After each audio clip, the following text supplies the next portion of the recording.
Good evening and welcome to Bedford High School in Bedford, New Hampshire. My name is Matt Dion and I'm here with Frank Flojeski to broadcast tonight's Bedford High School soccer game against Nashua High South. Welcome, Frank. Thank you. Welcome, Matt. It's a nice night tonight. Clear skies. What do we have, about 63 degrees out? Looking forward to a good high school soccer game. Okay, well, Bedford's taking the field in their home whites. Nashua, of course, is in the visiting purple. And we've got our two referees here to officiate the game. Yeah, what are your thoughts on that two-referee system versus the more normal, what you might see at a club soccer game where they use three refs? Well, I have mixed feelings on it, Frank, actually. With the two-referee system, I think that in general you're always compromising one bit of the field in order to see another bit better. So the benefit of a three-man system is that you have the two assistants assisting the center referee, and the center referee is free to roam throughout the field and get within what I would call calling distance of any play in order to sell the call. You might see, for example, the center referee pin the ball in to the corner. Where the two-man system, they're trying to watch offsides, out of bounds, and get great foul recognition. Yeah, it's a lot of work for two people. It is. Doubt. Okay, so the ball's been kicked off here, and we're off and going. All right, Bedford took the ball off the start, and Nashua's playing the ball back.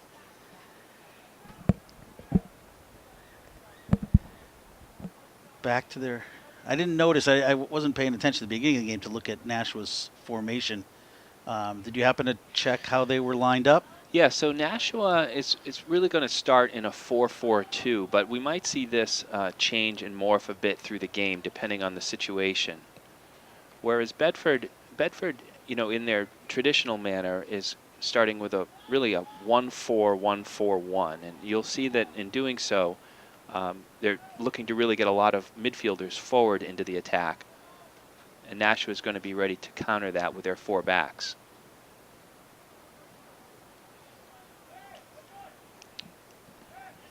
Nashua's being a bit patient here as they move the ball around. There we go. Picked up. There's a chance. To Charlie Speaker. Goes through to Zach Vero. Takes a shot. Oh!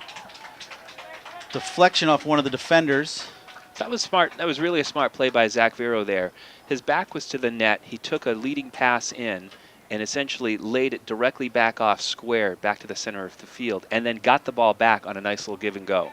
That's the type of play you're going to want to see around the area where decisions have to be made very, very quickly. Corner kick off number 9, Mark Kiefer. Oh! And Graham Reynolds running through the middle, just misses the ball. We're going to have a goal kick now for Nashua South. It was a well-designed corner kick play. You had the low driving ball into the center of the box. You had the right run on the back post. Player just mistimed it. That happens sometimes. As the goalie pushes the ball up to around the 40. Ball back to Bedford in the midfield. Aggressive play at the midfield. Yeah, Mark Kiefer tends to be aggressive in that spot. Shot on goal there by number 10 from Nashua South. Goes just over the top. That was a really high-quality chance for Nashua. You really only had 2 attackers in against 5 defenders. And he got a great look at the net, center of the field, struck it well, just a bit too high. In goal, we have Aiden Wishart, who's a sophomore at Bedford. And this is his first season on varsity, and he's only let a few in this year, so he's having a good season.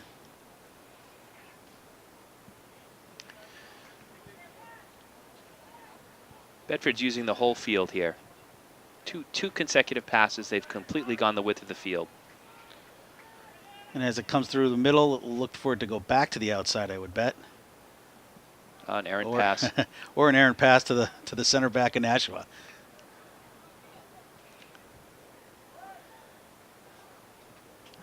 Just a technical mistake there by Nashua, almost cost them another chance. Bedford's going to pick up the ball way in the back corner. The center back's shielding the ball. Goal kick for Bedford. That's some center back there, Frank. Yeah, you know, I don't know how much I'll throw his name in there since it's my kid.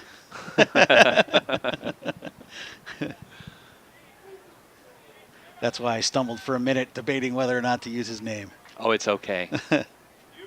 Yeah. All right, ball's up in the air. This could be a Heading tricky back. ball to play. Let's settle this down here in the midfield. More target play by Nashua.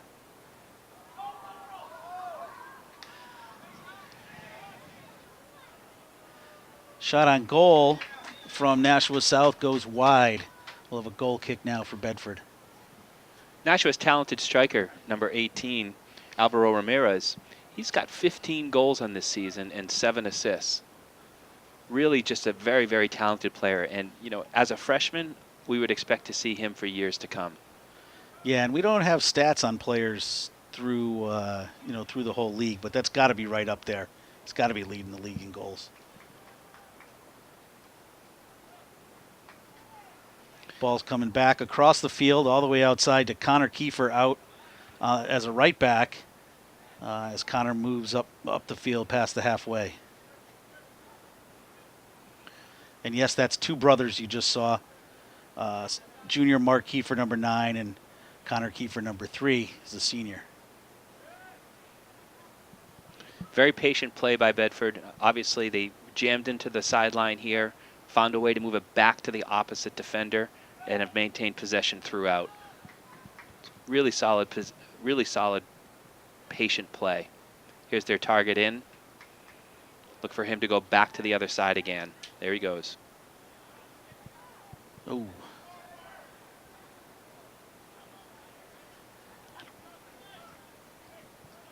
I think one of the things that you find with two teams like this that are as talented as they are in the attack is how much they can maintain their work rate in these attacking thirds of the field. Now here's a great run up the field. Number 9. That's Mark Kiefer going through the middle. Little odd bounce there on the Bedford turf. And the ball comes back over to Nashua, who's moving up over the halfway point here. Nice little give and go. It's excellent defending there by Bedford. Excellent defending. Rich D'Amico is in on that, along with Graham Reynolds. Doubled on the ball, tackled well. Almost worked it out in possession. High skill play right there. Little ball cleared up the field. It's heading back down, though. Nice tap out by one of our midfielders to hit Mark Kiefer on the outside. And here's a big field switch. If it gets over, it could be dangerous.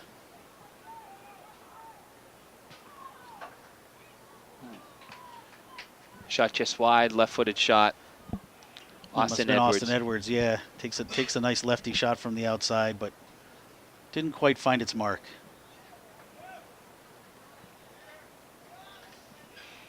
You know, those long passes, they look so easy when you're watching a game. But I'll tell you, as a coach myself and a former player, to be able to hit a ball that long, that accurately, is a very, very difficult thing to do. I think that was Mark Kiefer that delivered that ball. Yeah, yep, it was definitely Mark out of there. Here's another good chance. Oh, little goalie save there on a shot by Zach Vero, coming about 15 yards out. Little tip over the bar. Goalie used his height, parried it over the crossbar, giving up a corner kick. Mark will step up to take that corner kick. Yeah, and on this kick, I got to think we're going to see the ball come up in the air a little and maybe get Graham Reynolds in there with a little bit of head action. On the second post. Okay, well, I had it right. It just kind of went over. Again, a dangerous corner kick play by Bedford. If they get many more chances like this, I'd expect to see some goals scored on the restarts. I'd say the play's been about 50-50 so far in terms of chances and possession. Not a lot of kind of feeling each other out on the field here. I think this is more just straight attack and aggressive play. Yeah, it definitely looks like Nashua is looking to push that ball through the middle and get into a foot race back there and go to goal. They're definitely got that target striker up there.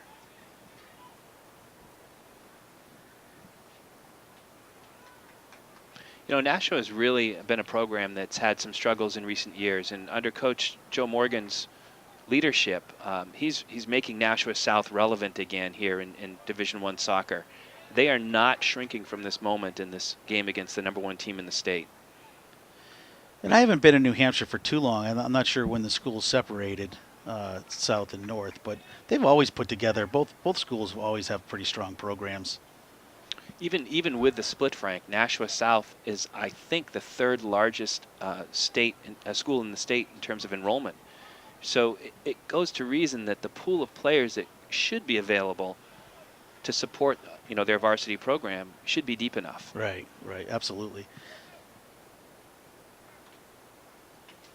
There's Zach on the target, looking for the one time into the box. He's going to be looking for a trailer here. There we go. Charlie Speaker, who's currently got the school record with 9 consecutive games with a goal. A couple hat tricks in there. For that record, by the way, 9 straight games. The previous record was actually 5 straight games, and that was held by Cyver Klevos back in 2011. So that's a record that stood for several years now, and Charlie, very talented player here on Bedford's team, obviously has a knack for putting the ball in the net. We'll see if he can extend that streak tonight.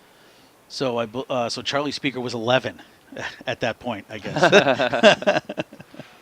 So he was getting his time on with GPS or New Hampshire Classics back then when he was 11 years old. That may have, in fact, been the first year that that GPS came into Bedford, partnering with the New Hampshire Classics. I've been coaching with the club for 10 years, since 2010, and Yep. That was the last year that we were in the New Hampshire Classics was 2010 into 2011. Time flies. Here's Zach Vero with a shot, well handled by the Nashua goalkeeper. That's Roe Hendrick in the net for Nashua.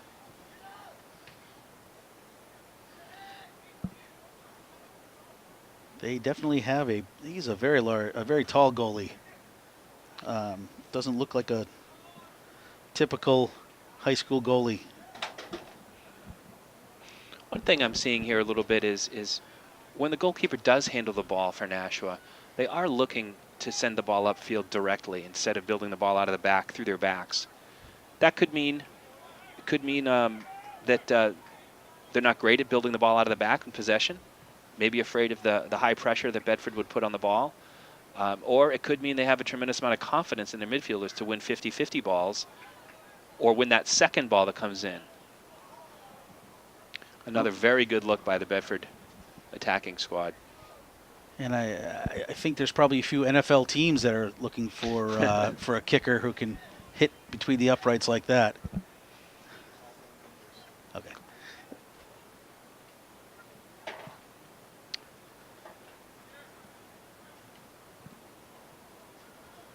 Number 10, Rich D'Amico, wins that ball in the air. There we go. Comes back. Long ball by Nashua. Comes back in the middle to Charlie Speaker. It's going outside to Austin Edwards. Number 12, Cody Lopez from Nashua with a nice little turn in the back there a moment ago to play the ball up, but Bedford, of course, intercepts it and wins possession back. They'll be patient again here.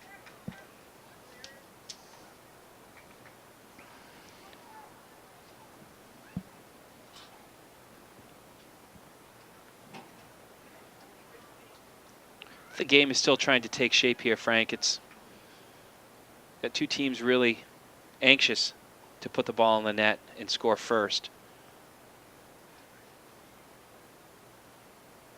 We're about 13 minutes into the game. 27 minutes remaining, excuse me. Still no score. I like the play out of Nashua's one of their midfielders here, 25, Josh Reeder. He's been pretty involved and has been disrupting some of the activity of Bedford in the middle. With a cross and another one-timer. Can't quite catch the number on the far side there, Frank. Who struck that ball? That's number 7, right?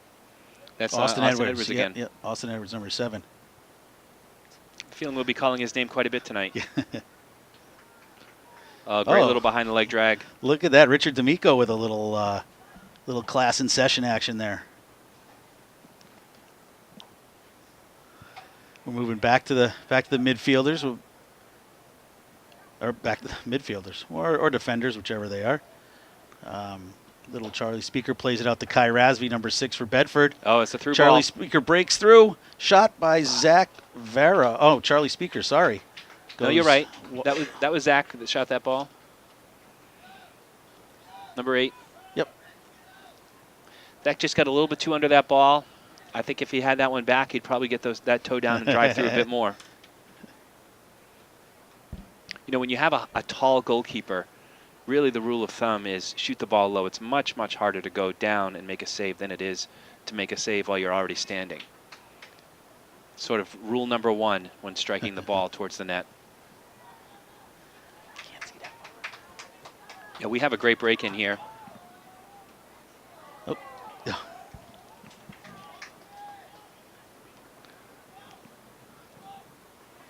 Aiden Wishart handles the ball in the net for Bedford. Out to Connor Kiefer.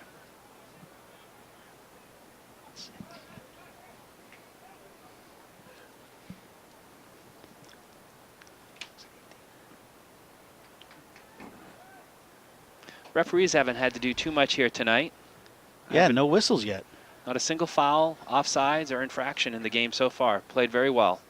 That's a high school record, I think.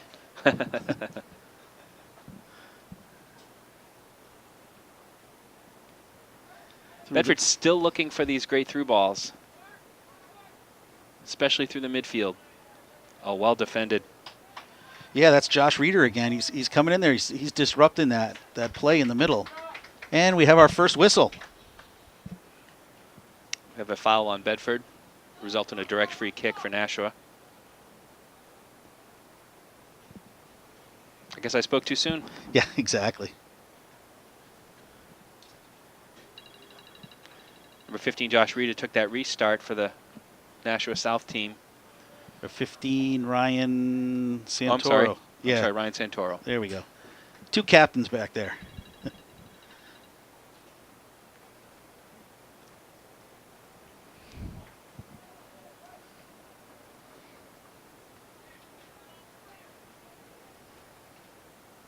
Okay. That was Rich D'Amico playing it out wide.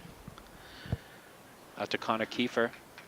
Back to Ryan Slajewski, and here we go, spinning it back around. Out to Graham Reynolds, who's looking for Ben Como out on the outside.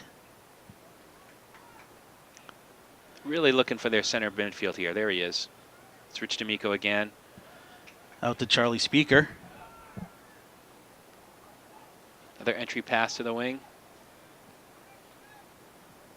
Good build-up from the back on this one, I would think.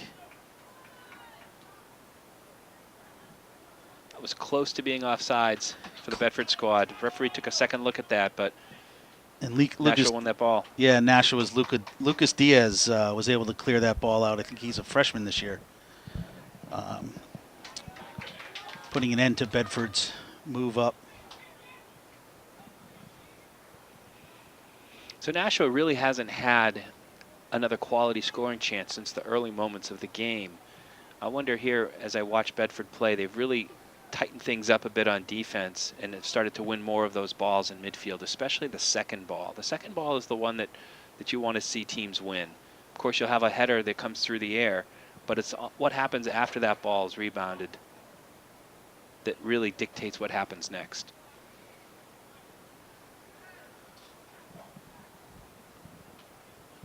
It's coming back in.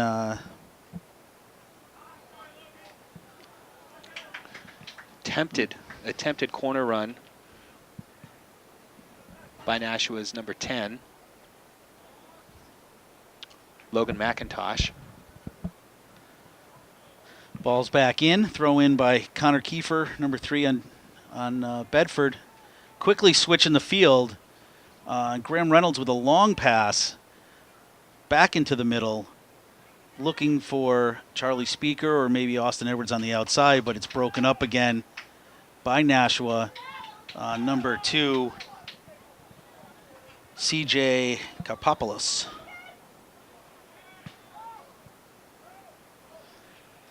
And Bedford just clears the ball. Sometimes that just helps relieve the pressure, gives your backs a bit of a rest, especially if the work rate's been high for an extended period of time.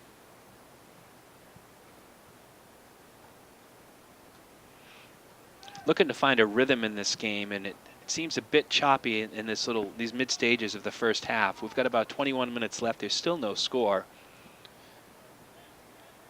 And not many shots have actually reached the goalkeepers in this game so far. While Bedford may have had the better share of the scoring chances and the quality, they're knocking the ball over the net. So it's become a game of execution. Let's see how they build up this play going in. Oh, way outside, around the 20 to Connor Kiefer, who looks to put it across the middle, but no one's home. I really, since we got a bit of a stoppage here as the goalkeeper retrieves the ball for the goal kick, I really like to see these outside backs get involved more in the attack. When they come up out of the back and get involved, they tend to be the unmarked player on the field, and they cause a bit of a problem for the defending team. So here, you've got Bedford's Connor Kiefer coming out of the right back, and he gets a clear cross to the opposite side. Now, he had nobody on the other side. What do you think the cause of that was? Was it just a little communication gap, or was he moving up a little too quickly? How did he not have anyone over there? Well, that would be the responsibility of the outside midfielder on the opposite side to be making that second post run. And let's be honest, Connor stepped up very quickly from the back, and he one-timed that. Maybe the outside midfielder just didn't have enough time to recognize the play was headed his way. Here's a good chance for Nashua, just wide. Aiden Wishart had it all the way.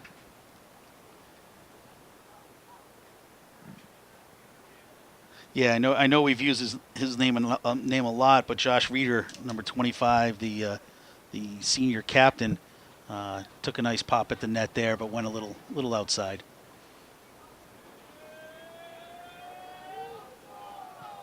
Let's look to see who wins the second ball here.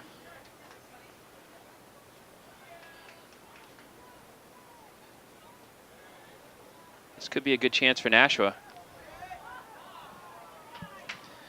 Yeah, Nashua picked up that ball, and again, it was CJ Karpopoulos who was able to get control and put one to the goalie. Noticing Charlie Speaker's really not getting a whole lot of quality time on the ball. He's becoming a target give and go man right now, and I'm sure he's anxious to have some good looks himself at the net. This may in fact be by design on the Nashua South side. Obviously, Charlie's likely targeted as one of the better players on Bedford's team to watch for. So any good coach, and I'm sure of that with Joe, would be identifying those dangerous players in the field and ensuring that they're well handled.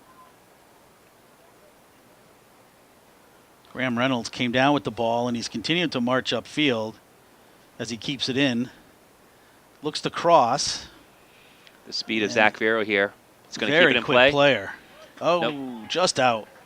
Very quick player. Vero's is very quick. Number 8.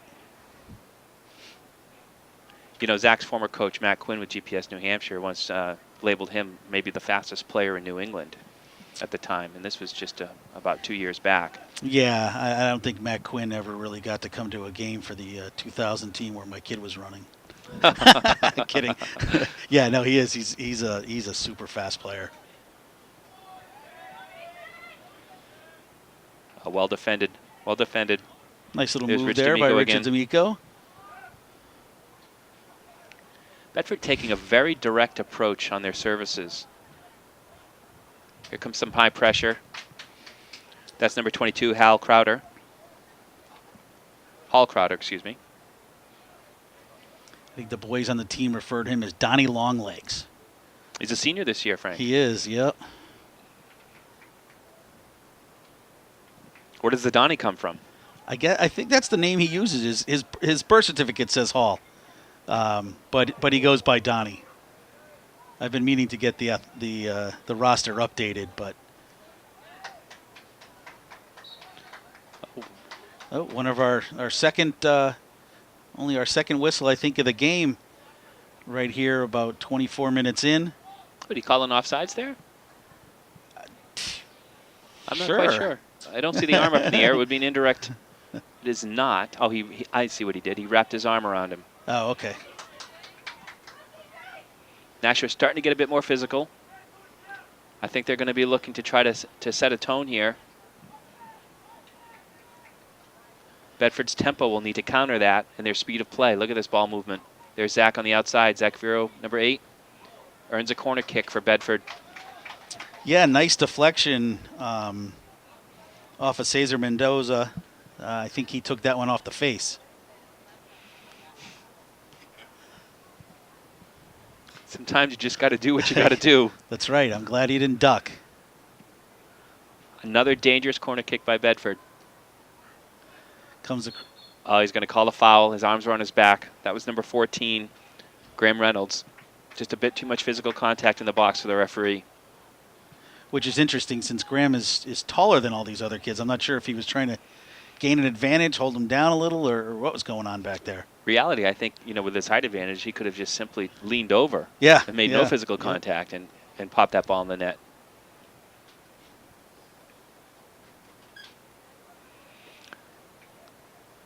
Yeah, I think Bedford's been successful on the outside with some speed. I think we're just trying to get it. They're just trying to get into the middle.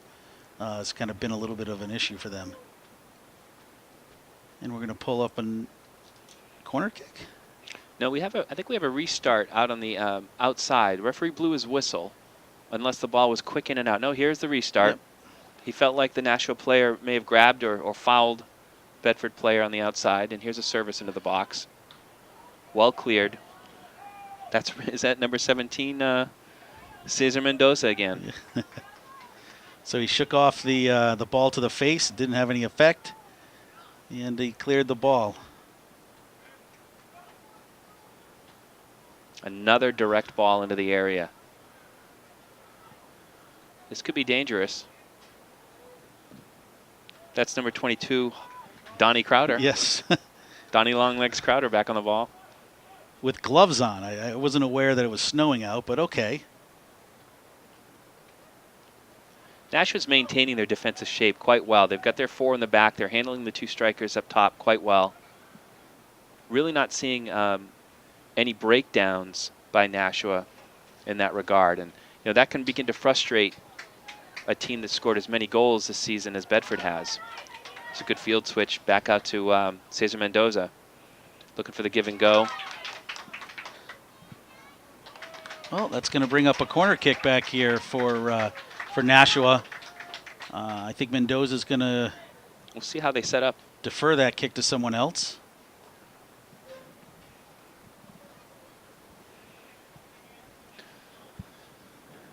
Bit of a traditional setup on the corner kick where Nashua stacks their players the opposite side of the top of the box.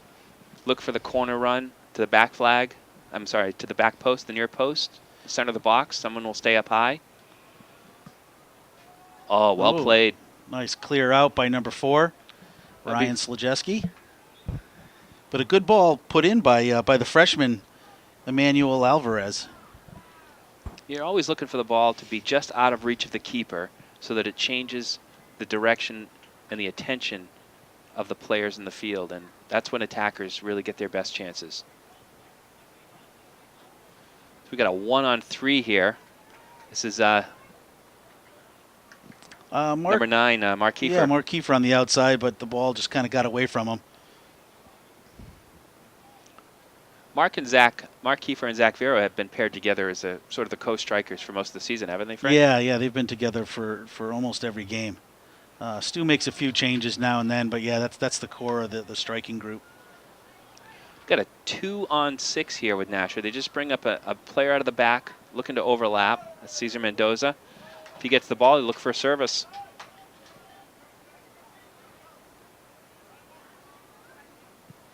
We're going to get a corner kick here for Nashua. Ball tipped off at number 3, Connor Kiefer. And we're going to get a nice service out.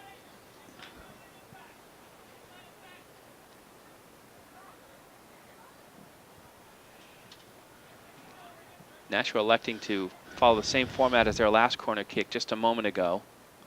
Ah. And here's a short swing in, but met by the Bedford defense.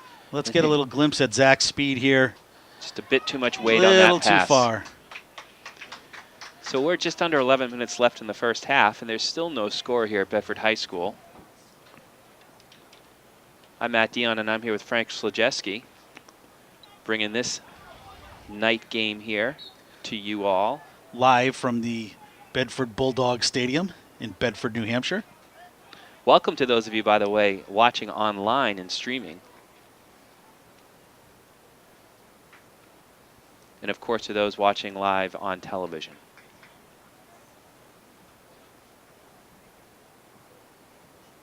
Would not have expected this to be such a low-scoring match to this point.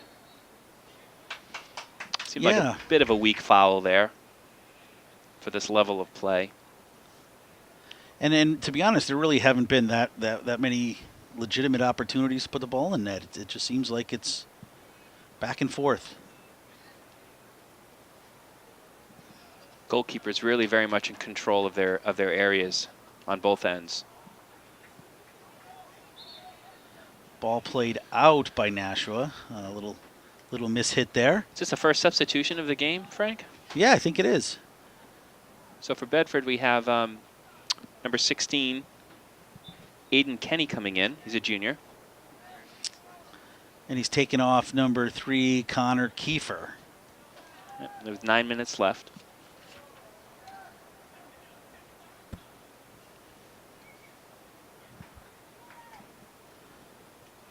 Oh, Charlie Speaker out there getting the ball taken away. And we have a whistle. Oh, interesting. Yeah. Rare case where you see the player who fouls actually is the one who ends up on the carpet. Yeah, Logan McIntosh drew the foul on that one off of Ben Como, but number 12. Nashua elects for the quick restart there. They had one guy in the area, wasn't able to connect. Yeah, what's your philosophy about that? I mean, he puts the ball towards the goal, but he had no support out there. You're really hoping for the quick restart to catch the defending team off guard and maybe get a lucky bounce. If the goalie misplays it even slightly, you could have one player in there to clean it up. Zach takes one off the back there. Well played in the middle by Nashua. That's Cesar Mendoza again, isn't it? No, I'm sorry, that's... Oh, yeah, 25 is Josh Reeder.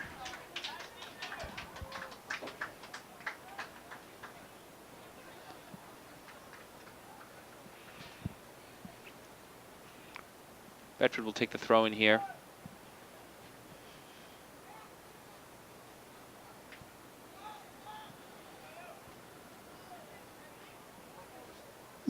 Yeah, slightly misplayed on the outside there. The ball was really headed back to Donnie Crowder, and I think he just mistimed it. Kept going.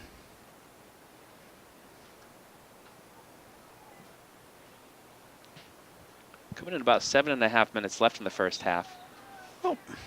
And Nashua earns a free kick here on the outside. Yeah, Donnie Crowder got a little aggressive on that one. So we're going to be a little bit outside, about 30 yards out. These can be set up just like corner kick plays, Frank.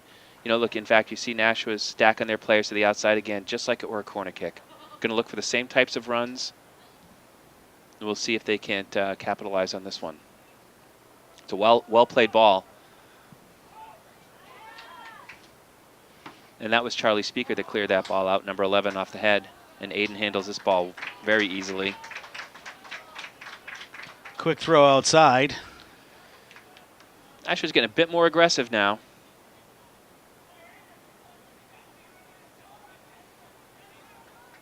Oh, here's a terrific ball in. There we go. Zach Vero's in. Goal, Bedford. No. Come on. Just saying it, Frank, doesn't make it happen. Yes, it does. Oh, we have a player down. So that's that's Nashua's number 17. Cesar Mendoza. Hopefully he's okay.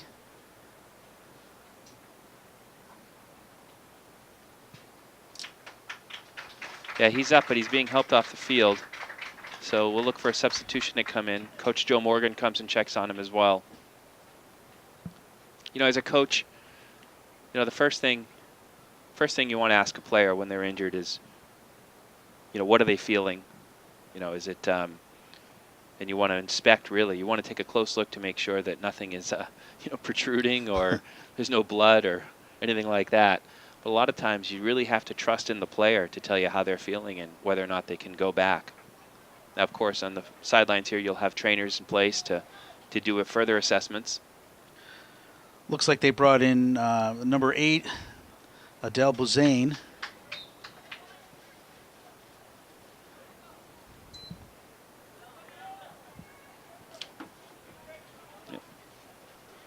Okay, we're back in play here. About 6.5 minutes left in the first half. Still no score. Really, the highest quality scoring chances were really in the first 7 minutes of this game, Frank. It's really become more of a midfield game at this point.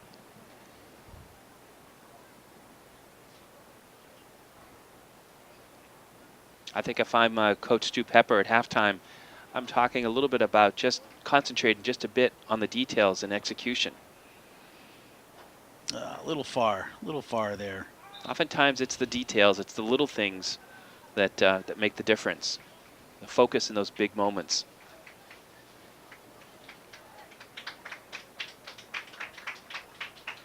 We have another substitution for Nashua. Looks like Cesar. Oh, yeah, he's coming back out. Had to sit out for one play, and decided he was fit to come back in. I think that's a high school rule, in fact, where if the play stops for an injury, the player has to leave the field. Whereas in what we call FIFA rule soccer, we're accustomed to in international soccer and club soccer, there's no such rule that exists.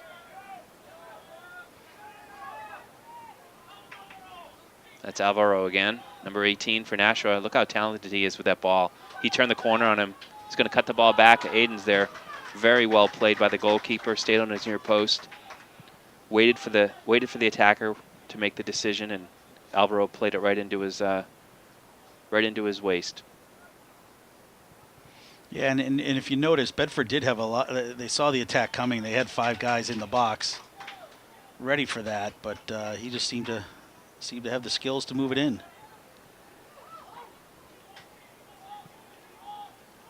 It's a bit of a tense moment there, a moment ago for Bedford's defense. When you have a talented player like that can cut through and maintain possession at speed, it really does cause problems for the defense.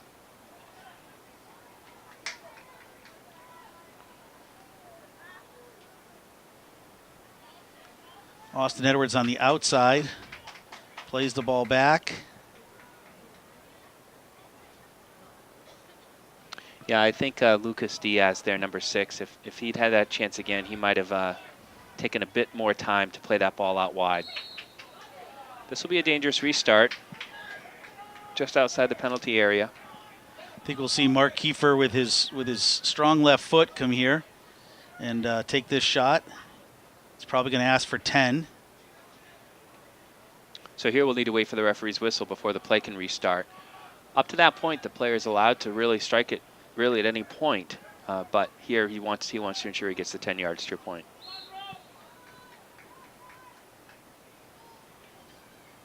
On the net, well handled by the goalkeeper. I'll tell you, Nashua's goalkeeper, Ro Hendrick, he's got good hands. And a good punt. Yeah, and a good 50-yard punt. Again, choosing to give up possession by playing the ball long. As the Bedford defense clears it out. Once again, back to Mark Kiefer. He's on sides. Oh, Austin Edwards. That's I think that's number 7, Austin Edwards, kind of tripping up a little bit in there.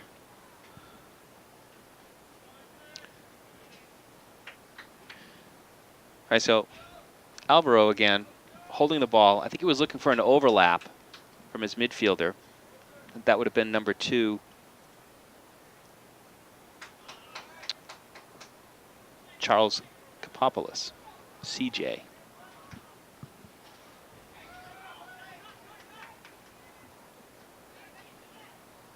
It's actually, look for, things are getting a bit chippy here. I would say that the foul could have been worthy of a caution by the referee. He's choosing not to, just having a word. Yeah, that was number 10, Richard D'Amico. Kind of came in from behind on that one. That was a hard foul. Foul there that the Nashua player didn't take too kindly to. We're in the final 2 minutes of the first half, so that time is kept on the field. We're a bit in the dark in that regards, as the referee will blow the whistle at full time. Yeah, it's always a mystery. You have games where it goes 30 seconds. You have games where it goes 2.5 minutes. Good for a bit of deception off of the free kick, but that'll earn a corner kick for Nashua. The deflection again by Mark Kiefer.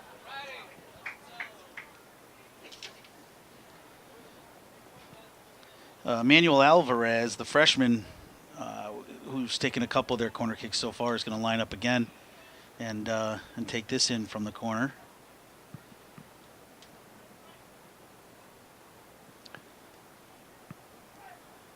Yeah, what happened just there was you had a completely mistimed play. I think that the runners started before the kicker was ready to take the ball into the area, and then that left everybody sort of standing and waiting. It's never a good recipe when you're taking a restart when the runs start too early. And I would imagine, do you spend a lot of time on that when you're training the team? Do you have enough time? I mean, how often are you training? I mean, if you're only training 2 or 3 days a week for a club team, do you have time to get that much corner kick work in? You know, it's funny you say that because last night at our training, we spent a good 35 minutes on rehearsed restarts. And we focused a bit on our speed and timing in our setups. Oh, here's another good chance by Bedford in the area. One-timer. Austin Edwards with a one-timer that just pops over the top of the net. That was a good combination of passing in there with Speaker, Kai Razvi. So here now Nashua's going to build it out of the back and then play very direct. Very technical play at midfield. That was Rishab Thapa, number 18. Mark Kiefer looking to get around, get an angle. Fighting very hard for that ball. He deserves something here. So that's really where you're looking for your midfield to step up and call for a set pass for a one-timer at the top of the box. That feels a little bit more like just a frustration shot. It does, yeah. I mean, he clearly was forcing that when I think maybe if he was a bit more composed in that moment, he might have. In fairness, though, his midfielders behind were standing still. They weren't looking to step into that space for a shot. That could be part of his frustration as well. Maybe he was looking for it, didn't see it, and tried to make a play. Well played by, is that Ryan? Yep, Ryan Slajewski. Yep, Ryan Slajewski. You are allowed to pass the ball back to your keeper with your head, and he can handle it. Any other part of your body, your foot, you're not allowed to directly pass it. Otherwise, it's an indirect free kick. We should be coming to time here, and there it is. There's the whistle. Well, we are still tied at 0 at the end of the first half here at Bedford High School. Looks like Nashua is going to start the ball here to the second half. 40 minutes left. It was a quick first half. Very few stoppages, really. Logan McIntosh, number 10, is the Nashua player up high. Immediate high pressure by Zach Vero, number 8 for Nashua, for Bedford High, excuse me. Look for him to really try to prevent the ball from coming back through their midfield, their center backs. And I'm wrong. He goes and applies pressure. What can I say? Zach likes to run. He is. He's a runner.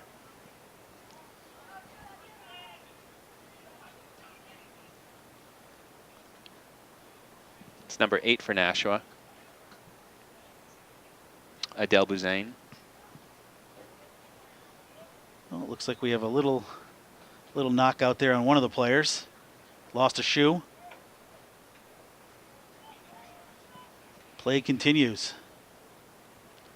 Smart play by the Nashua defender. Be a bit patient. Allow Zach Veer to run past him.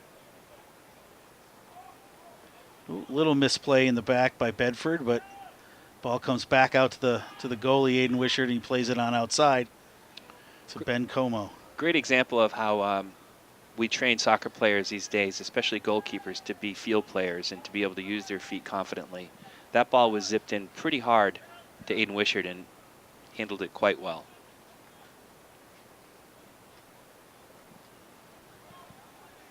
And this turf field here in Bedford is quite a few years old. It's almost like playing on the track. Actually, the track might be softer now since the track was just replaced. But this is a really compacted, hard surface for the players, and they know it when they kick the ball that it keeps going. Yeah, this surface does play very fast, and you know, from Nashua's perspective, they play on Stello Stadium in Nashua, which is an equally fast surface. So this is for them a comfortable tempo. So that's a great example of why the referee doesn't call the handball there. What happened there was, you know, as referees, we look at plays and we ask ourselves the question, did the ball play the hand or did the hand play the ball? And in that case, the Bedford player, his arm was in a natural position and the ball was just smashed at it. And there's no way you can move your arm out of there, and the referee's just not going to call a handball in that case. No, which is a great point, and I think it's lost a lot of times on parents and players, and it's similar. You're kidding, huh? It's similar with offsides. Oh, looks like we have a missed back play by the defense for a goal. Bedford, Zach Vero. Yeah, Zach Vero scooped up that misplayed ball, and he put it right into the top corner. Did not take long in the second half, about 2.5 minutes in, Yeah. Frank.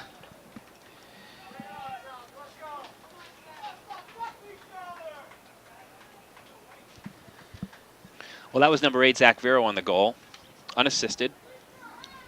Cleaned up an errant ball on the top of the area and just smashed it into the upper corner past Ro Hendrick. Yeah, I think Josh Reeder just kind of bounced off of somebody there, a little inconvenient off the shin type of deal, and just so happened that Zach was there to scoop it up. And I think that's a testament to his fortitude and speed. I mean, he likes to play high, and he likes to run fast. Well, we'll see how Nashua responds here. Are they going to be tight and they're going to press, or are they going to just keep settling back into their game and try to find their rhythm again?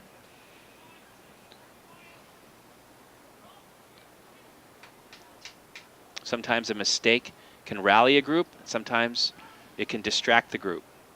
Oh, we're going to have an over and back offsides. And that's another one that's another one there, to be honest with you, Matt, that a lot of parents always him and haw about on the sidelines, right? Yeah. They don't get the, he wasn't offsides. When the ball was played, you cannot come back into an onside position if you start in an offsides position and be the first to play the ball or be involved in the play. Close play there. That's going to go out of bounds for a goal kick. We'll see if Bedford tries to possess it out of the back, or are they going to serve up a 50-50 ball to the midfield? Based on their positioning, they're going to play the ball upfield. Yeah, no one's turning around to look at Aiden, so I think they predetermined that they're just going long.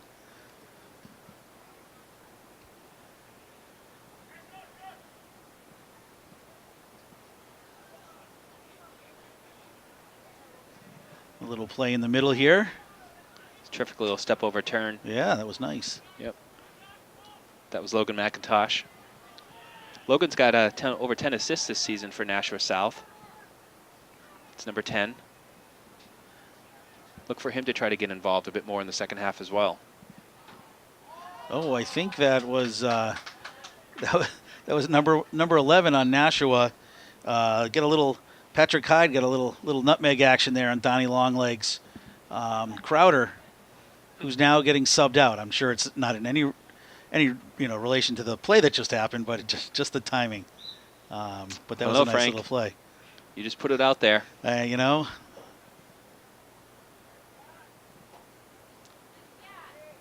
would let them play right here. Nothing's going on. Oh, nice calm and collective play, but he tried to just ping it right into Charlie Speaker. Yep. Here's a dangerous play. Use the head, right? There we go. Ryan Slajewski, Sledge, knocks the ball back using his header, using his head. And we'll see how we play back out of here. Frank, where does Ryan get all that intelligence from? It's not from me. I have no idea. His mom, I His guess? mom, maybe, yeah, right? Yeah. Although both my sisters are pretty smart, so it could be them. Oh. You got to go home tonight, Frank, don't you? Yeah. Luckily, my wife's in India, so she's sleeping. But I think she said she was going to watch this tomorrow. Or is she really? Yeah. Oh, I just heard that she's actually online and watching. Well, either way, Frank, you get to sleep in the big bed tonight. Yes, I do. Yeah, exactly. Bedford's looking to try to penetrate again with a nice little turn here. There's nothing there. Oh, here's a great chance. Just got away from number 8, Kai Razvi, right off the kind of a left foot, right foot bumble. Yeah, if I'm Kai there, Frank, I'm number striking that 6. first time. Yeah, You take your chances. you're packed in there with two or three purple jerseys and trying to get a little too close, and it just kind of skids off. Sometimes you just hope for that one timer to be a quick deflection or create a rebound somewhere where someone else can clean it up. Right.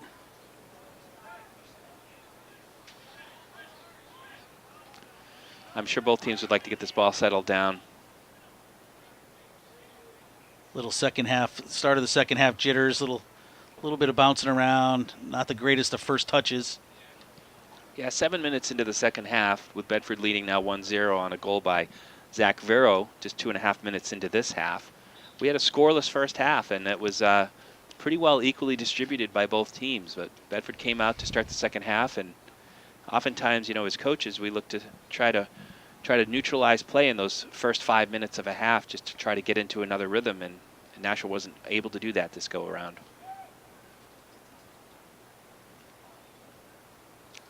There's Zach again. Zach Vero, number 8, collecting the ball on the outside, but not able to combine. Oh, what a just terrific distribution. This could be dangerous. Well defended by Bedford. You had Ryan.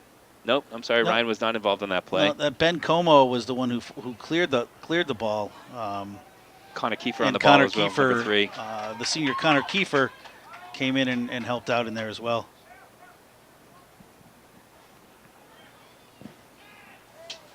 Oh, little play off the chest, Richard D'Amico. A little bit of a bounce outside.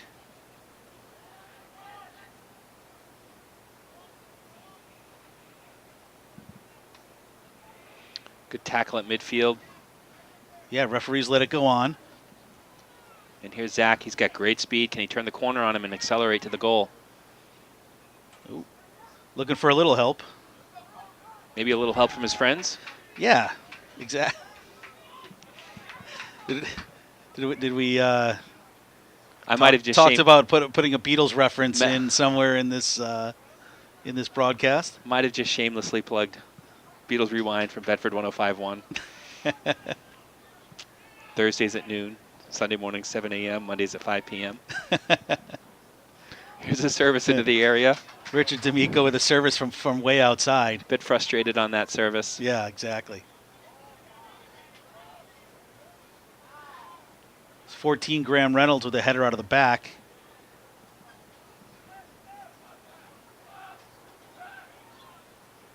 Oh, there's going to be a foul. No? Oh, refs let that go. Charlie Speaker Interesting. looking for some help from the refs. Doesn't get it, but he tracks back very quickly. What do you think of that type of quality in a player? That he's on the ground, he's visibly frustrated, but he got up and he scooted back very quickly. You can't worry about what you can't control in the field. And in the case of a player, if you're going to put all of your reliance into a call being made right and allow that to distract you from making the next play, then you're really not helping your team. So good for him to get himself back up off the carpet, right, and get back involved in the play. Absolutely. We've played about 10 minutes now in the second half. Bedford still leading 1-0. over Nashua High South. Graham Reynolds showing us his juggling skills there, much to the chagrin of the ref, who's now giving him a little talking to about time wasting. I'm sure that's what the topic was. Here's a great little one-timer in. That could be a handball. Yeah. Yep. It's a bit unlucky. His arm was out in a bit of an unnatural position, which is why I think the referee would have called the handling on that.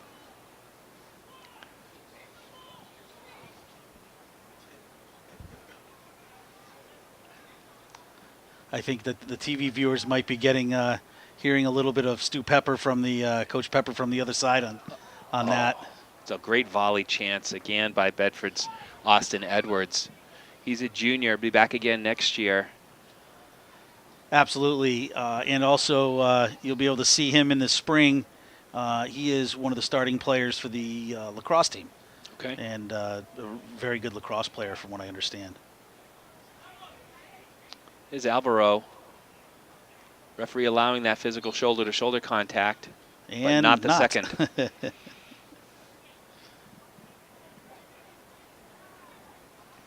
I don't think the referees have been the story in this game at all. They've really allowed the boys to play a bit physical at times.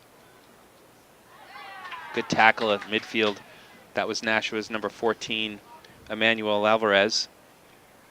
We've definitely called his name a bunch tonight. He's one of their top players, that's for sure. It's a bit Very slow active in getting back behind the ball there. Wonder if he's a bit fatigued or he's holding his chest. I wonder that physical confrontation there might have left him a bit sore.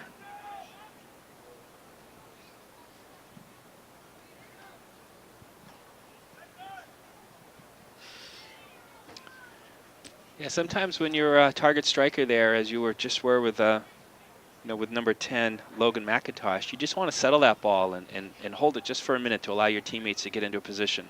Right, they need a few seconds to regroup and figure it out. Oh, ball played out here. Get a little throw in from Austin. Oh, no. Let's make that Ben Como, number 15.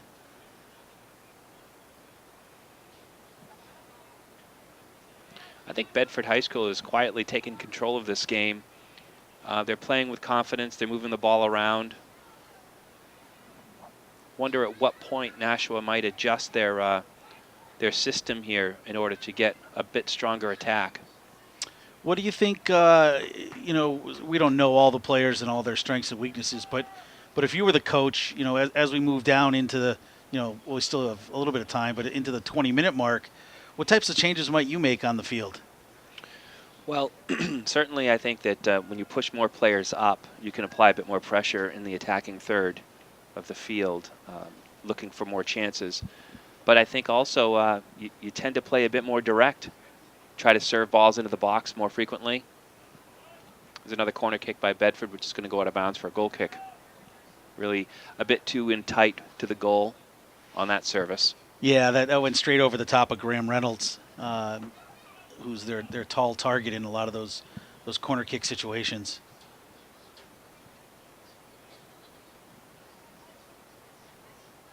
Oh, it's good technique there. Nice little tip. Here's Charlie looking for his 10th straight game, and there's Zach Vero Oh! just over the net. Left-footed shot. That was a nice volley in. Just kind of started to curve down, but just a little off. It's a very difficult shot to make. It's his opposite foot. Most people think their left foot is really just for standing on and balancing, but in soccer, it's got to be an important tool on the field. And Zach showed really good technique there. Just didn't quite get over it enough. Are we positive these goals are regulation size? Maybe that's the issue.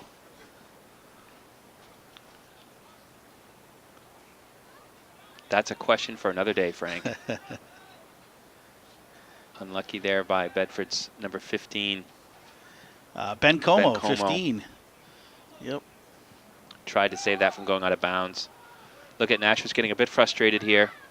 It's going to be a play on. Could have been called a foul, I think. Let's just hope they don't. They keep playing their game. They have had opportunities. They shouldn't try and change anything right now. That it's not desperate times yet. Here's Charlie in from behind the defense. Look at, here it is. Oh, nice flick over the top there by number 8 Mark Kiefer.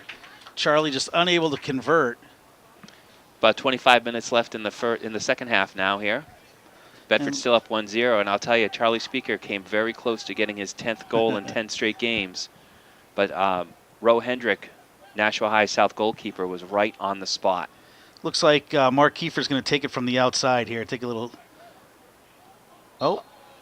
They're going to call an offsides. Oh, unfortunately, it looks like it came off of Graham's foot, but he was in an offside position. That goal will not count.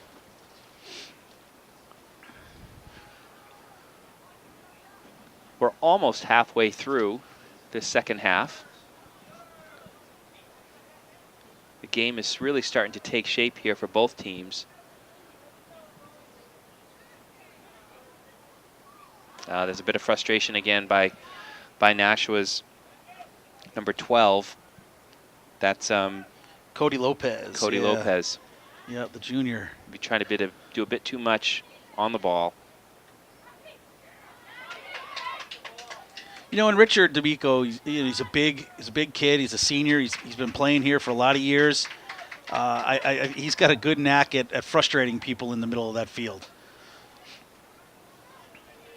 Nashua tried to make something out of that play, but really just couldn't connect at the top of the area for a clean shot.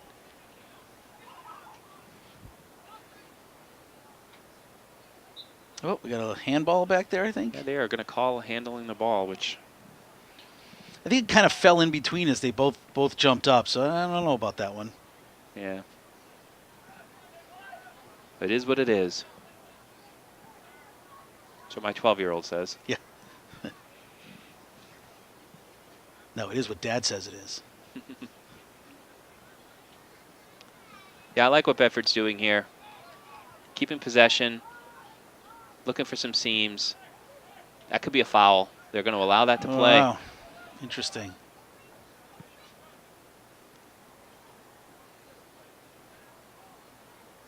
Let's see. We're outside the box here, but I think they're moving the ball well. Some high skill possession back there on the outside. Ball's still in. That ball is still in play. Yeah, goalie seemed to be out of position a little bit there. Good strike. Was that Charlie Speaker or was that? No, I think that was. I think that was a good strike by Charlie. Trying to see who on Nashua just took that one off the noggin, but the play was a little bit too quick. Frank, you asked me earlier about the two-man system versus the three-man Right. system. And on that ball that was saved by going out of bounds, in a three-man system, the job of the assistant on the far side is to follow the ball all the way to the goal line, in which case they can clearly see if that ball crosses the end line. Right. Here, the second referee is 10 yards upfield, and it's impossible to get a clean angle on that ball. Oh, I think we have a little bit of a skirmish back there. We've got a caution here. That would be Nashua number 2. CJ Kapopoulos just earned a caution. And I think we have a card. I think we have a card for. Was it Bedford's Ryan Slojeski? No, I think it's Ryan's talking with the ref right now. But I think that was Connor Kiefer who's getting sent off. Yeah, number 3, Connor Kiefer. So both players, they must have just got into a bit of a confrontation. Referees plays it safe, and he assumes them both are at fault, cautions them both to quiet things down. Well, I think that's our first yellow card of the season for Bedford. And if we have some time, maybe we can get the athletic director on at some point to kind of discuss, because yellow cards in club soccer are significantly different than yellow cards in the high school game. Yeah, certainly in high school soccer, I know that they're cumulative, and if you earn a certain number of cautions through the course of a season, then you'll be ineligible to play in a game. Whereas in club soccer, really it's a game-to-game situation, and unless you're sent off with a red card, either by directly being sent off or at the same time earning 2 yellows to be sent off, you will miss a game.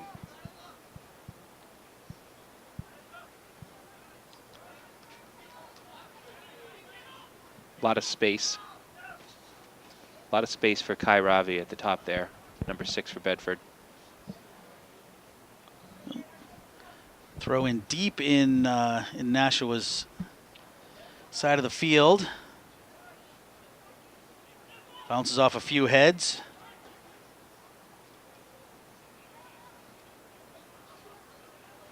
Bedford's well spaced on the field. They've got all their options out for them. Still looking to play. Oh. Redirect in by Bedford's number 7. Austin Edwards Yeah. was in the right place at the right time. I think a little bit of a misplay by Nashua, but I think we got a little hamstring or a little limp out here on number 12. For Nashua? Yeah. Cody Lopez.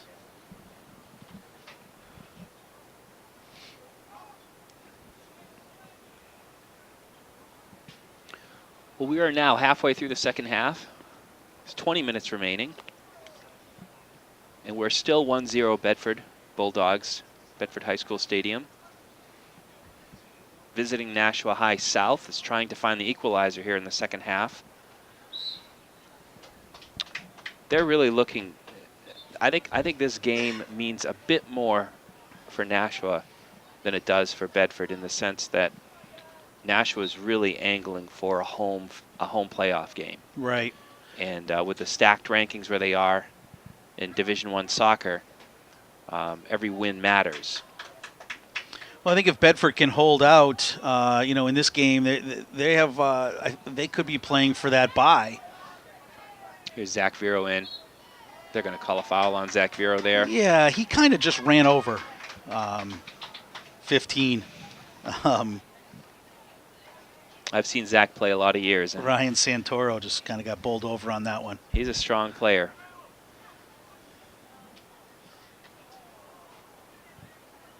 His younger brother Nate is having a good season on the Bedford junior varsity team. I think they're the GV squad is having a strong year. Well, I've had the benefit of coaching both of them at one time or another. More so Nathan, his younger brother. Talented player coming up in the Bedford system, to your point.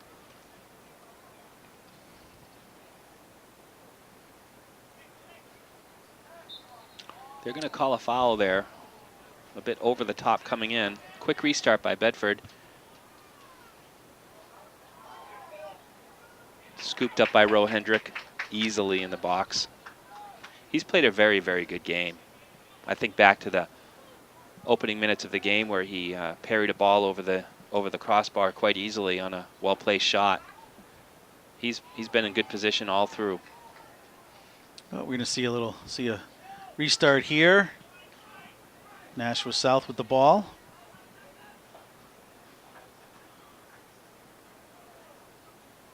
If Nashua scores here, I'll tell you, this will be a very entertaining final 17 minutes. Well, that just means we have to, and if they stay tied, just means we have to keep doing our job a little bit longer. Is it really a job when it's so much fun? That's true. Fair point.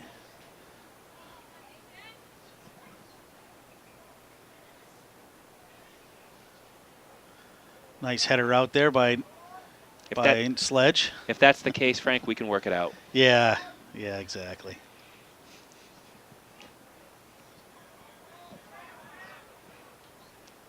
Just try to see it my way. We're going to keep the Beatles references going for a little while here. Could not slip that one past you.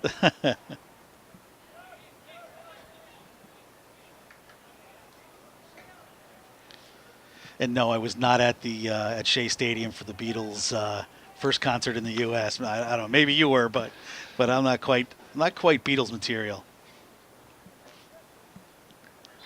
Frank, I didn't peg you to be that old, Frank. I usually stick to the 80s channel on Sirius XM. I don't go much past that.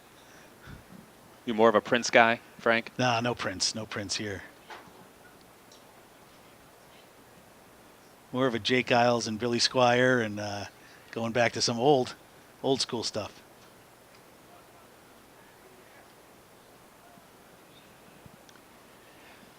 Well, if Nashua's going to make any adjustments to their strategy, they're going to be making them soon. There's about 16 minutes left in the game. Bedford still leading 1-0. Goal by Zach Vero. Yeah, and I don't see on either squad, I don't see anyone taking off their warm-up gear and starting to warm up. It's a little chilly out here.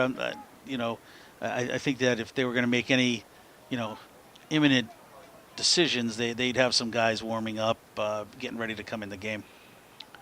Yeah, this is near perfect weather for soccer when you're out there active, but it can be a bit difficult coming off the bench and trying to get into that rhythm unless you've had a proper warm-up. And we know now that warm-up happened almost 2 hours ago. Yeah, exactly.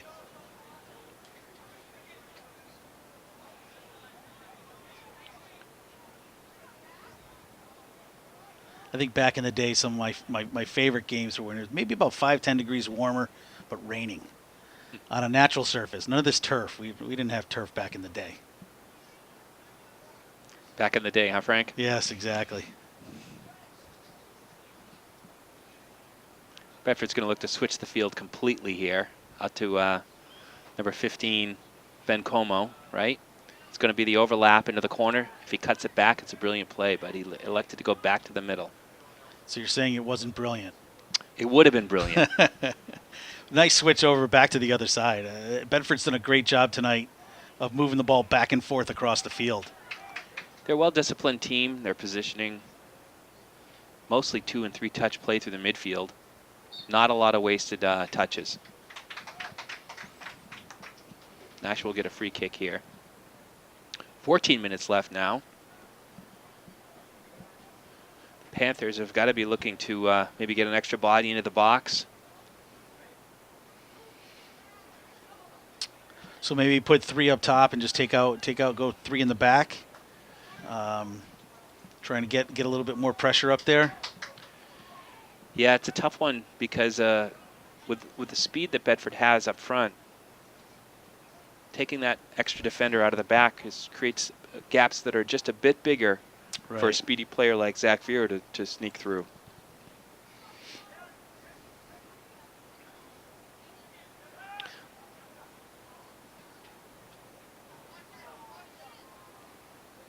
He's running away. There's Charlie up at the top of the box. Austin Edwards comes back. Kai Razvi's going to take a shot from fairly far out. He took a bit too long to set that one up. If he'd just gone with his instincts right at the start, he might have got a ball off and into the area.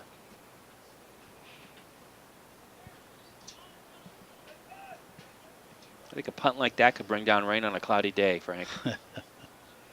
Absolutely can. Here comes the sun on that one. Yeah. Yeah. I guess there are an endless amount of references one could link the Beatles to in a soccer match. This is what I'm finding out.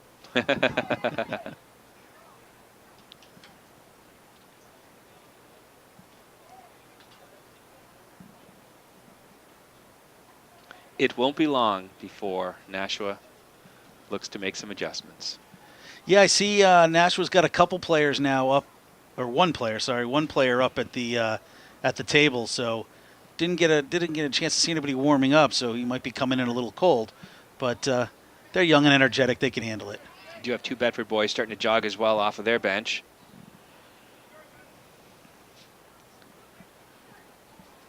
You know, Kai at number 6 for Bedford, he's really been very present in the midfield for the game. He's getting a lot of quality touches. His distribution has been on point. Very, very involved. Yeah, Kai's had a very strong season. He's great at distributing the ball as Bedford moves it again back to the outside. They're looking to set up Charlie Speaker. He drags one back on a give and go. Well defended by Nashua South. And there's going to be a collision and a foul. It's going to go in for Bedford. Yeah, he leaned in just a bit too much. Yeah, yep. It was almost shoulder to shoulder, but there was a little bit of leaning.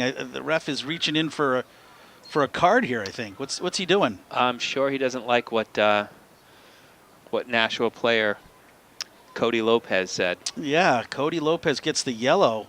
This is highly unusual. This is the 12th game of the season, and I haven't seen any yellow cards through any of the games Bedford's had, and we're now up to our third. We're up to our third here now. Very unusual.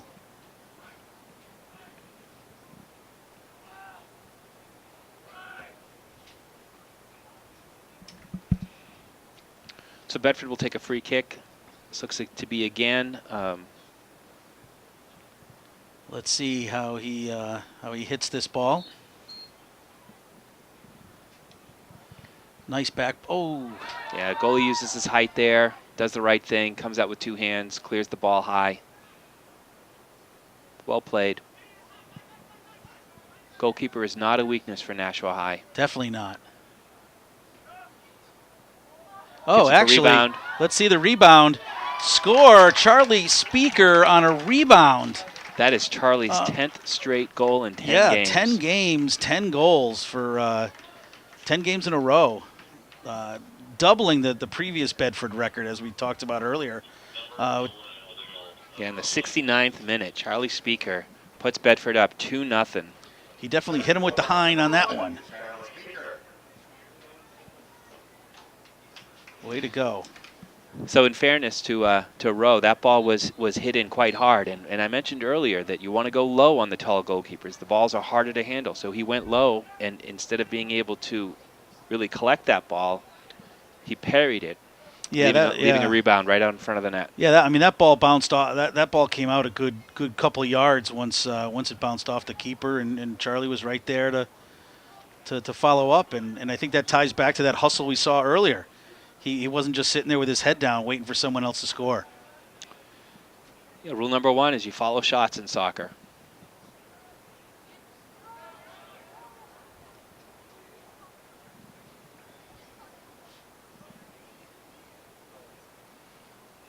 Well, Bedford's looking to keep possession here. Okay, that was Austin Edwards shot from way outside. I think that's just kind of a tired, I need a minute rest type of thing there.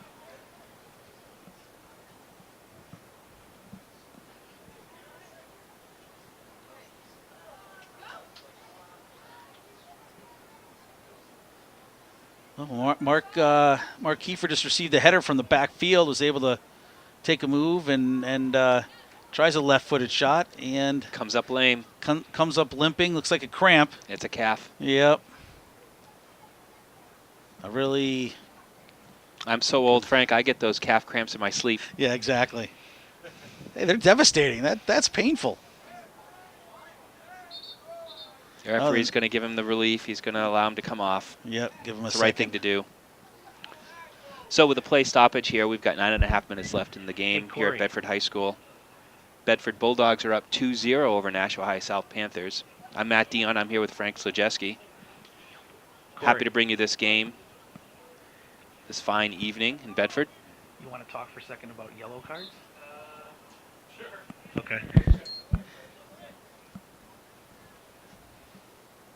Play resumes, and Nashua's still looking to get on the board.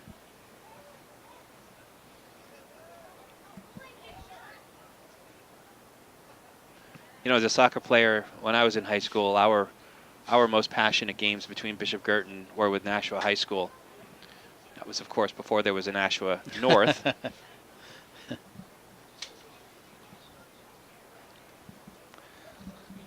Bedford's probably going to take its time now on these restarts. Oh, look, drop the ball. Oh, let me pick that up. Oh, hold on.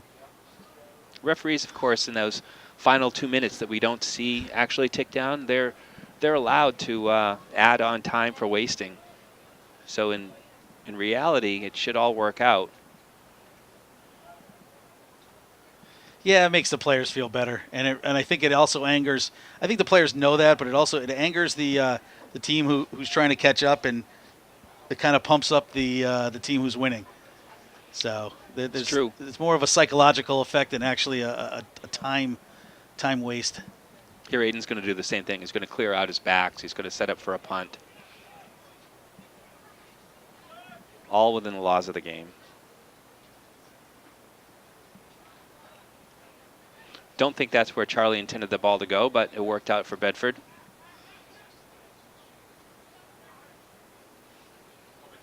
So by this point in the season, you really shouldn't see fatigue factoring too much into the play. They've played now 12 games. This is their 13th game. So I wanted to bring in, and I'm going to give him my headphones here for a minute, but I wanted to bring in Bedford's athletic director, Corey Parker, who's working on, his first year here at the school. But I wanted to address really quickly this whole thing with the yellow cards. We haven't seen any this year, and I know that it definitely means something differently in high school versus club soccer. So Matt, you maybe want to talk for a second to Corey about that? Great. Well, welcome, Corey. Thank you, Matt. So here in high school soccer, I don't know if you have a moment here. Sure. Just as we break in, there was another chance by Charlie Speaker looking for his second goal of the game, but Ro Hendrick from Nashua High South makes another terrific save, this one down low. So as the ball works its way to midfield here, can you take a minute and just educate the folks both on television and watching online, how the cards and the caution system work in high school soccer? Yeah, so certainly in the card that was given out for the Bedford player, I would have to get clarification. Obviously, we don't have a sideline reporter this evening, but to dictate as to how that was unfolded. But simply a yellow card is Nashua gets on the board. There's their talented striker. That's number 18, Alvaro Ramirez. He's a freshman, and he's just scored his 16th goal of the season with really a very strong one-on-one play against the Bedford backs, collecting his own rebound and making sure it got into the net. With 6.5 minutes left, we have a one-goal game. Bedford's leading 2-1. You're going to see Nashua really pick up, I think, their tempo, their work rate to find that equalizer. Yeah, he's been a phenomenal player. You could see with his foot skills. I know he's one that Coach Pepper and I were chatting about earlier today, and although I hadn't seen him play, he's definitely living up to the scouting report that the coaches had and the expectation of his skill set. But to answer your question earlier about the yellow card system, obviously you are given a yellow card in a game. If at any point you're given a second yellow, that actually results in a red card for the game, which results in a suspension for your next contest. So unfortunately, if indeed that was a second yellow situation, it has the same effect as a red card would, which would take you out of this contest and then your next contest as well.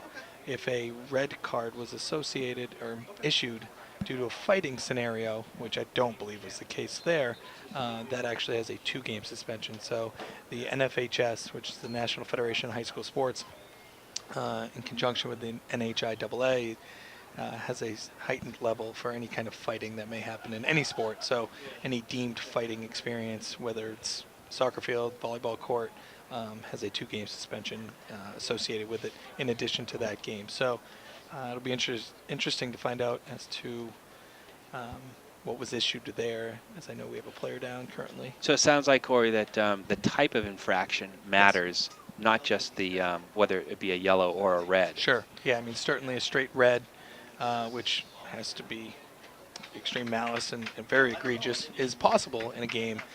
Typically, a yellow could be from a hard play or a verbal disagreement with an official. And does Bedford High School assess any further, sanctions or punishments to a player outside of what NHIAA might enforce? We definitely, I think, have a high expectation of sportsmanship here, much like many schools do. But when a yellow card is assessed to a student in any of our sports, and soccer especially, there is a 1-game suspension with that. So that was one Coach Pepper and I will have to have. And I know Frank alluded to it earlier. That was our first card of the season, which I think speaks volumes about the level of sportsmanship that our players play with and the composure they keep when representing Bedford in whatever contest they are. So it's something that we take a lot of pride in, and I think is one that across the state has earned a strong reputation, no question, for the lack of cards and the quality of sportsmanship that we exhibit in all our sports teams.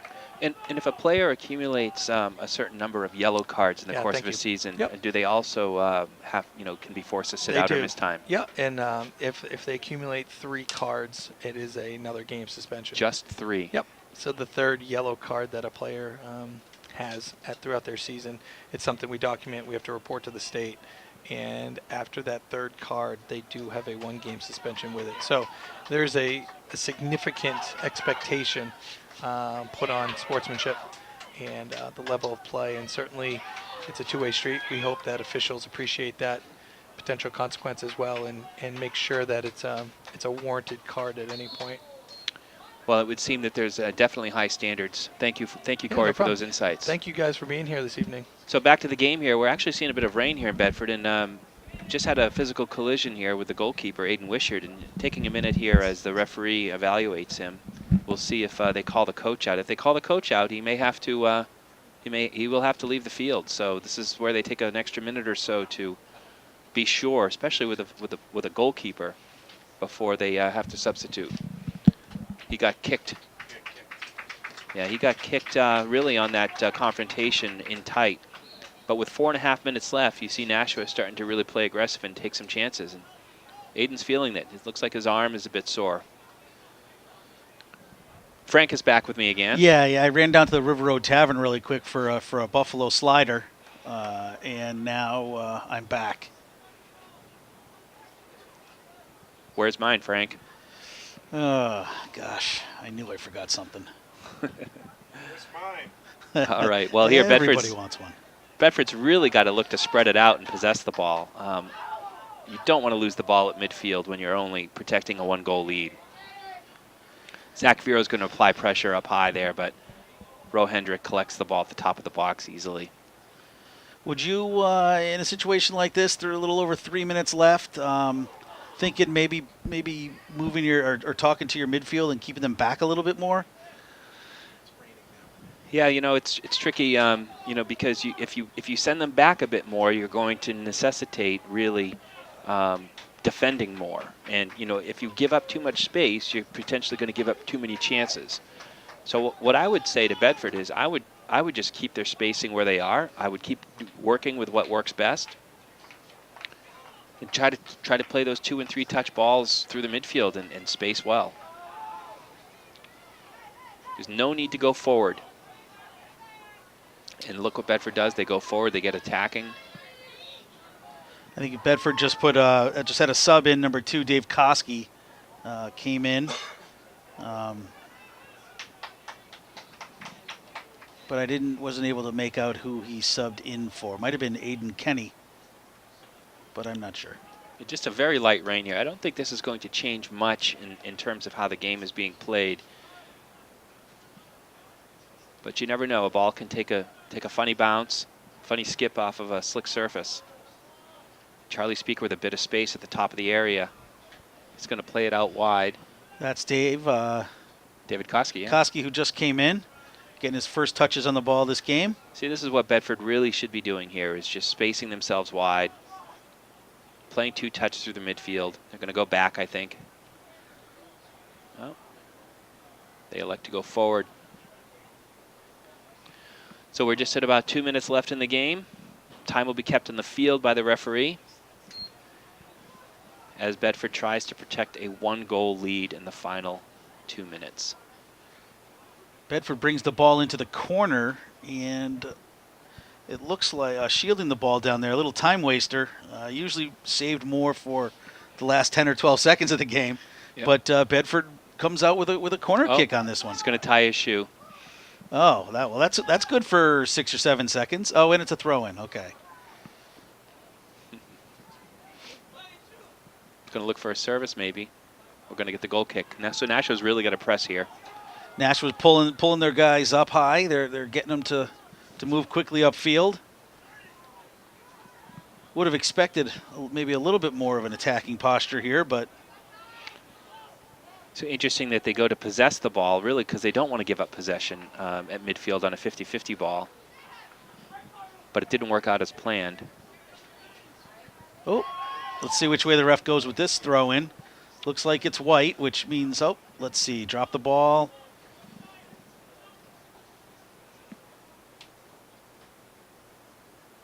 Number 3 really having that looks like a Bedford ball.